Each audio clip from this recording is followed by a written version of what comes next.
என் உள்ளம் என்ற ஊஞ்சல் அவள் உலவுகின்ற மேடை, என் பார்வை நீந்தும் இடமோ அவள் பருவம் என்ற ஓடை.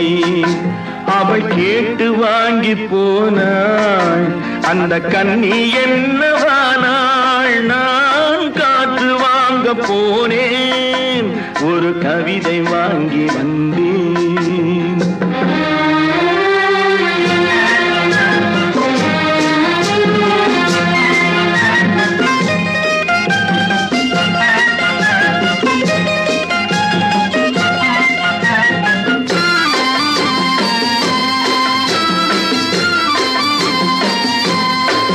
நடை பழகும் போது தென்றல் விடை சொல்லிக் கொண்டு போகும் அந்த அழகு